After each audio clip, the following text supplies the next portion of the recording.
Beth yw dialysis? Mae aren iach yn ffiltro'r gwaed i gael gwared â gormod o halen, mwynau, cynhyrchion gwastraff niweidiol a hylif trwy eu troi'n urin. Os nad yw'ch arenau'n gweithio'n gywir, efallai na allan lanhau'r gwaed yn iawn, y gall y cynhyrchion gwastraff a'r hylif groni i lefelau peryglus yn eich corff. Gall hyn achosi symptomau anymunol, a heb ei drin gall arwain at farwolaeth. Mae dialysis yn ffiltro sylweddau diangen ac yn ffiltro gormod o ddŵr o'r gwaed. Mae'n cadw pobl fel mo sydd â methiant yr arenau yn fyw. I lawer o bobl, mae'n driniaeth hanfodol. Pan nad yw'r arenau bellach yn gweithio'n ddigon da i gadw pobl yn iach, ceir dewis o driniaethau. Trawsblaniad arenau, hemodialysis gartref, dialysis peritoniaidd, hemodialysis mewn uned dialysis neu ysbyty, neu reolaeth gadwrol. Mae reolaeth gadwrol yn golygu bod eich tîm gofal iechyd yn parhau a'ch gofal heb ddialysis na thrawsblaniad. Mae'r gofal hwn yn canolbwyntio ar ansawdd bywyd a lleddfu symptomau. Ni all pawb gael trawsblaniad aren.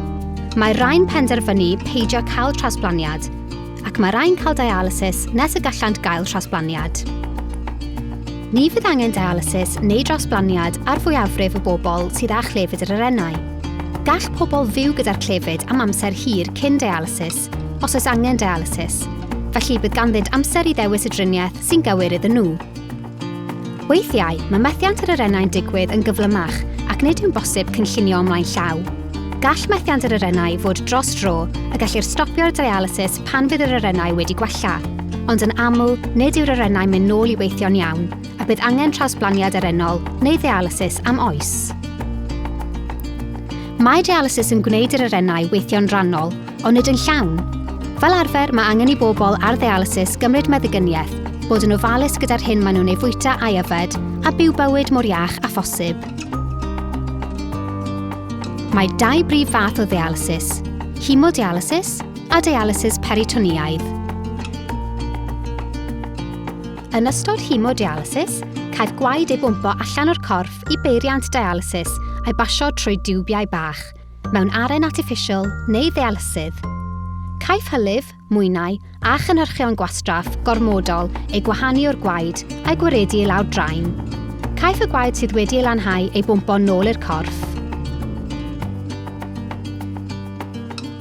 Gall hemodialysis gael ei roi mewn uned ddialysis neu gartref. Mewn uned ddialysis, mae'n cymryd 3 i 4 diwrnod yr wythnos a phob sesiwn yn para tua 4 awr. Gall hemodialysis gartref gael ei wneud yn ystod y dydd neu dros nos wrth i chi gysgu, ac mae'n digwydd yn amlach ac am gyfnod hirach. Yn ôl astudiaethau, gall hemodialysis amlach a hirach yn y cartref helpu pobl i fyw bywyd iachach a hirach. Mae dialysis peritoniaidd yn defnyddio'r leinin y tu mewn i'r abdomen, y peritonium, fel hidlydd yn hytrach na pheiriant. Mae tiwb plastig meddal yn cael ei roi yn yr abdomen trwy lawdriniaeth. Roddir hylif glanhau dihaint yn yr abdomen. Mae dŵr, mwynau a chynhyrchion gwastraff yn cael ei tynnu o'r gwaed trwy'r hidlydd ac i'r hylif glanhau yn yr abdomen. Yna caiff yr hylif glanhau ei ddreinio allan o'r tiwb plastig a'i daflu. Gellir gwneud y broses hon 2, 4 neu 5 gwaith yn ystod y dydd wrth i chi wneud gweithgareddau arferol, neu gan beiriant wrth i chi gysgu gyda'r nos. Gall dialysis ganiatáu i Mo, Bethan a Jasmine fyw bywydau mor normal a phosib.